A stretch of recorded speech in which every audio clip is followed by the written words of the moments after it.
Welcome back to Askewed Reviews, and we're finishing out the Critters series today with the 2019 film Critters Attack.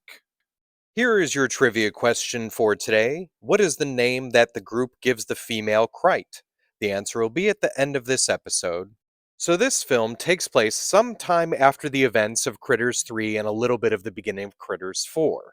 But definitely not the rest of Critters 4, as that's way in the future. So our film starts off with some alien ships landing on Earth. And of course, those aliens happen to be Krites.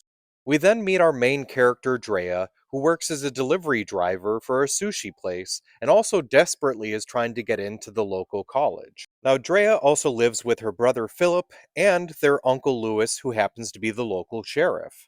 Now, it's a Critters film, so of course the Krites begin attacking everyone that they run into. Now, at one point in the film, Drea and her brother Philip go to babysit two of the kids of one of the local college professors, Trissy and her brother Jake. Now, unfortunately for this group of kids, the entire town begins to be overrun with Krites. Luckily for the kids, they have two things on their side. Number one is a female Krite that they've actually befriended, and two happens to be a familiar face in the Critters series that is now back as a bounty hunter.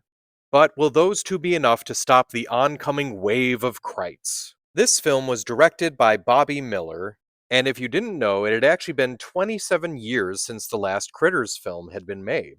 The movie was actually shot in South Africa. Also, New Line Cinema no longer owned the rights to the Critters as Sci-Fi actually purchased them. This is actually the first R-rated Critters film. It's also the only Critters film that doesn't have Don Keith Opper or Terrence Mann making an appearance. Now, technically, we do actually have a character reprisal in this film, as Dee Wallace, who played the mother in the first Critters film, does come back, and assumedly she is the character of Helen Brown, but due to a rights issue, they couldn't actually use that name, so instead they call her Auntie Dee, which is just weird. Like, I know it's probably because she's Dee Wallace, but they really shouldn't have given her a name at all instead.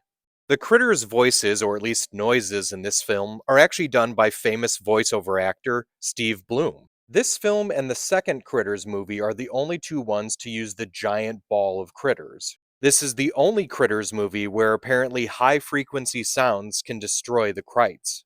The device that Auntie D uses to find the Krites is supposed to be modeled after the PKE meter from Ghostbusters. At one point in the film, Drea suggests playing a card game.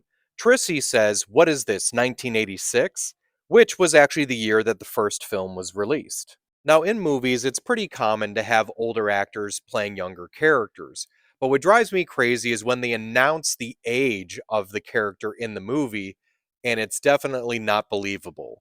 For instance, Trissy is supposed to be 12 years old, and she's played by a 15-year-old, and Jake is supposed to be 9, played by a 13-year-old, and they look like their actual ages, not the characters that they're playing. The body count for this film is 11 confirmed humans, but there's probably more than that, and multiple critters. So when it comes to the film Critters Attack, I just did not like this film at all.